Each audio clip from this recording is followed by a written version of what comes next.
As of May 2019, the world population was at 7.7 billion people and 4.4 billion users are on social media today.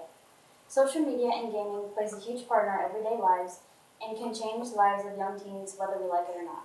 This brings me to the question, how has the development of social media and gaming positively affected teens' academic and social life?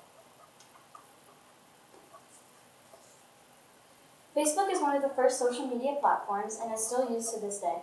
This app includes communities that can relate to one another in different ways. The most common community is through culture. These users come together to express their beliefs and communicate often. Many Facebook users have said that they were able to express their beliefs and practices on the app without feeling judged. According to Edward Kessler, younger and less experienced interfaith leaders tend to view media more positively as a tool for initiating and maintaining positive dialogue. This quote shows how users use Facebook and other social media to make new friends and feel welcome in different communities.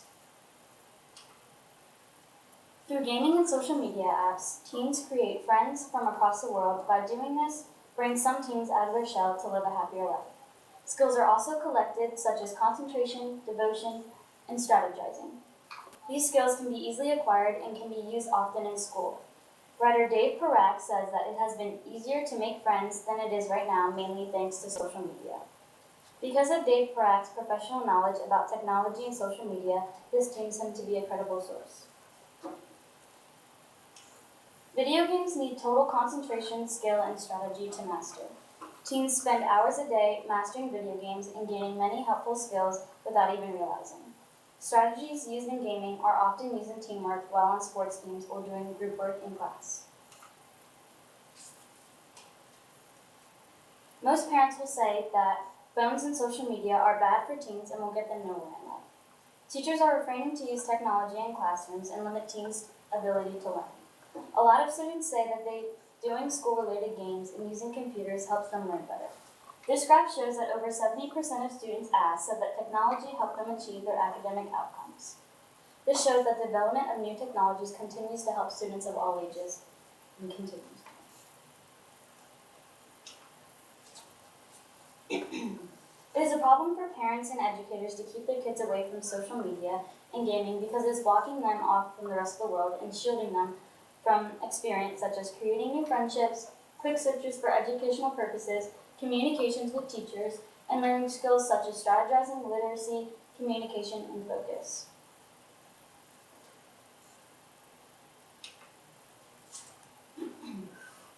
Because of most parents not understanding how social media is helpful, they could communicate with their child to fully understand how social media and gaming can actually help them.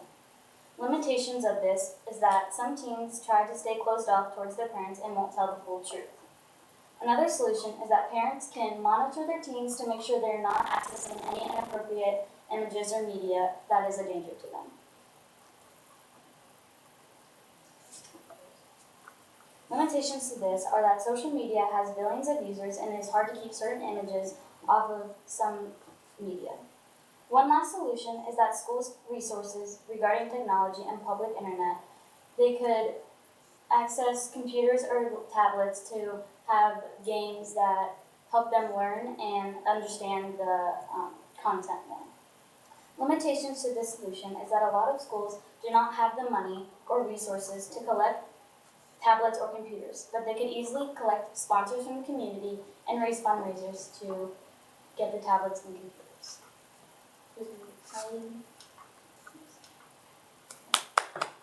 Okay, a couple of questions for you, Haley. What information did you need that you were not able to find or locate, and how did you go about trying to find that information?